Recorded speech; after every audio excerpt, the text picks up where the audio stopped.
तो आज हम पतंजलि योग के साधन पाद के सूत्र नंबर 29 का व्याख्या करने की कोशिश करूंगा, जो इस प्रकार है। तो सूत्र नंबर 29 है, यम नियमासन प्राणायाम प्रत्याहार धारणा ध्यान समाधयोष्टावंगानि।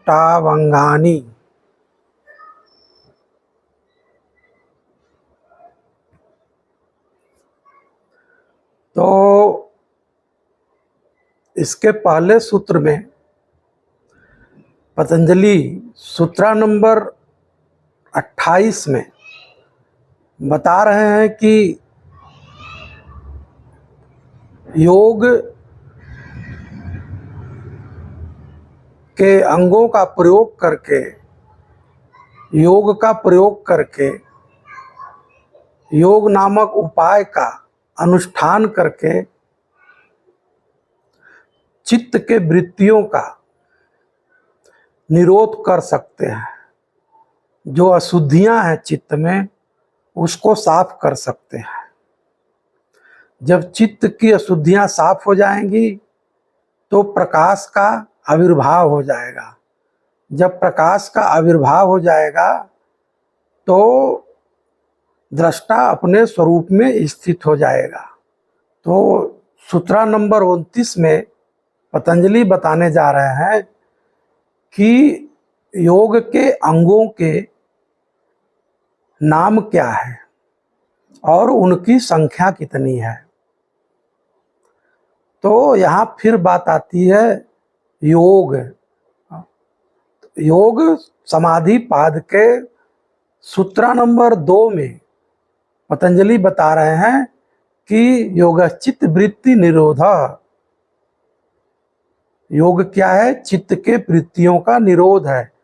सूत्र नंबर 3 में बता रहे हैं कि दृष्टा अपने स्वरूप में स्थित हो जाता है। तो यहाँ पे बातों को कहने के तरीके मनुष्य को समझाने के लिए पतंजलि कि कैसे चित्त के वृत्तियों का निरोध हो, तो कई ढंग से वो बताने की कोशिश कर रहे हैं। समाधि पाद में थोड़ा शार्ट में बताने की कोशिश किया है, साधन पाद में थोड़ा और डिटेल से बताने की कोशिश कर रहे हैं। समाधि पाद में अभ्यास और वैराग्य से बता रहे हैं कि चित्त की वृत्तियों का निरोध हो जाएगा, और भी कुछ बातें बता रहे हैं कि कैसे चित्त की वृत्तियों का निरोध होगा। फिर साधन पाद में पतंजलि क्लेश शब्द की बात कर रहे हैं। क्लेश क्या होता है और क्लेशों का नाश कैसे होगा, क्लेश कैसे खत्म होगा। तो उतने से ही बात नहीं बना, पतंजलि और उसको ओपन करने जा रहे हैं कि योग के अंगों का, योग के उपाय का, योग से साधक अपने चित्त के वृत्तियों का निरोध कर सकता है। तो वो बताने जा रहे हैं कि योग के अंगों के नाम क्या हैं और उसकी संख्या कितनी है। तो पतंजलि कह रहे हैं कि पहला है यम, दूसरा है नियम, तीसरा है आसन, चौथा है प्राणायाम, पांचवा है प्रत्याहार, छठवां है धारणा, सातवां है ध्यान, आठवां है समाधि। ये 8 अंग हैं। कितने हैं? ये 8 अंग हैं।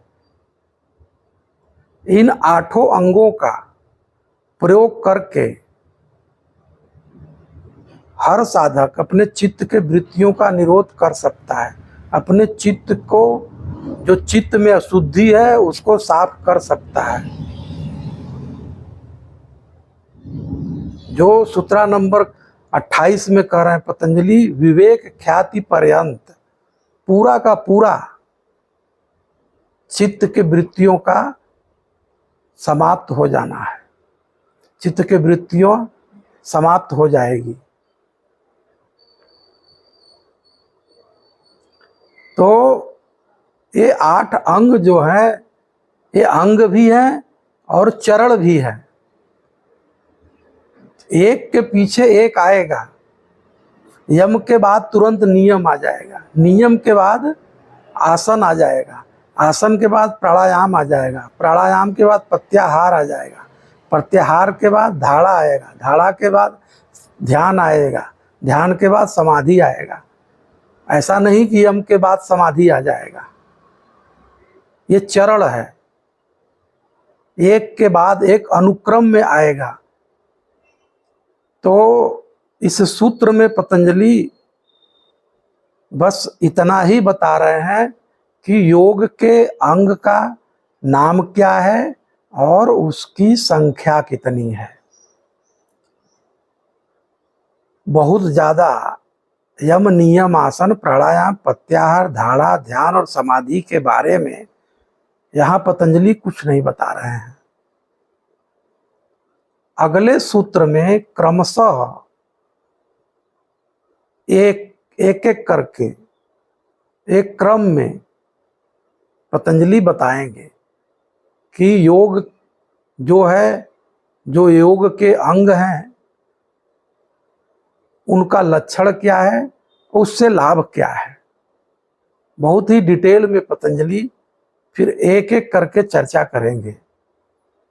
तो हम भी अगले सूत्र में यम की चर्चा करेंगे कि यम क्या है, फिर नियम का, फिर आसन का, फिर प्राणायाम का, फिर प्रत्याहार का, फिर धारणा का, फिर ध्यान का, फिर समाधि का।